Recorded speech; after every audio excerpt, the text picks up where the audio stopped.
Rees-Mogg is arguing the government must chuck Checkers to deliver the right Brexit choice. Image, Getty. The ardent Brexiteer believes the government is pushing back against any alternative arrangements to Checkers because it has invested too much pride in its own plan. The backbench MP and Tory dissident argued Checkers did not serve the best interests of the nation and it pleased nobody other than the Prime Minister herself. Writing in the Daily Telegraph, he said, "There is only one chance to make the right Brexit choice and the government still seems miles away from it." He added, "The answer remains to chuck Checkers and go for a free trade deal that is on offer and works with the ERG's effective answer to the Irish question." Mr. Rees-Mogg referred to comments Environment Secretary Michael Gove made on Sunday in which he suggested a future Prime Minister could always choose to alter the relationship between Britain and the European Union. The Tory rebel compared Mr. Gove's assertion with the Prime Minister's firmly stated position that Checkers is the only option other than no deal.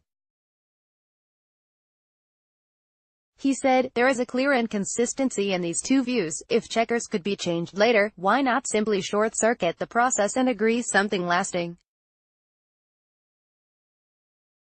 Mr. Rees-Mogg recently spoke on a report from economists for free trade at Houses of Parliament. Image, Getty. Mr. Rees-Mogg is tipped as a future leader of the Conservative Party. Image, Getty. But that contradicts Theresa May's firmly stated position. The Prime Minister's view that it must be her deal or no deal risks sounding rather high-handed, but it is also incorrect. The Brexit champion went on to point out the EU has offered a comprehensive free trade deal for the UK and would offer it for Northern Ireland as well.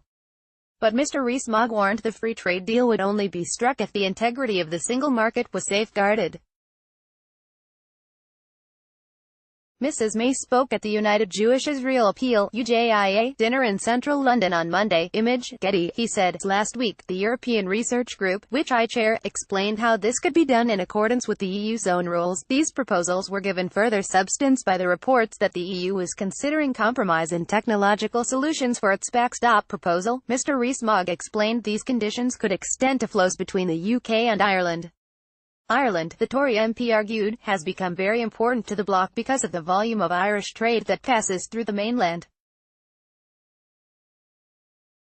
Mr. Rees-Mogg says the Checkers deal is not in the best interests of the UK. Image, Getty. In a recent interview with the BBC's Panorama programme, Mrs. May rubbished Mr. Rees-Mogg's proposals to enact a border away from the border. Mrs. May believes Mr. Rees-Mogg's proposals for a remote border, where there would be checks several miles away from the physical border, will not solve the problem at all.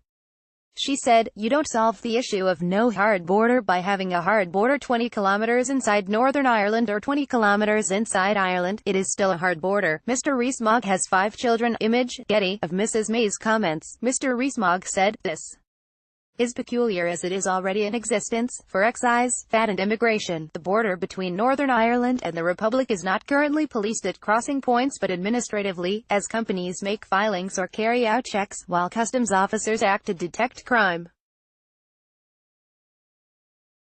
He added, "This makes it clear that the opening claim is wrong. It is not either Checkers or the WTO. There is at least one other option, but the government is stubbornly refusing to embrace it because it has invested such pride in its own plan. Unfortunately, the suggestion of changing Checkers later is even less credible than this no alternative propaganda."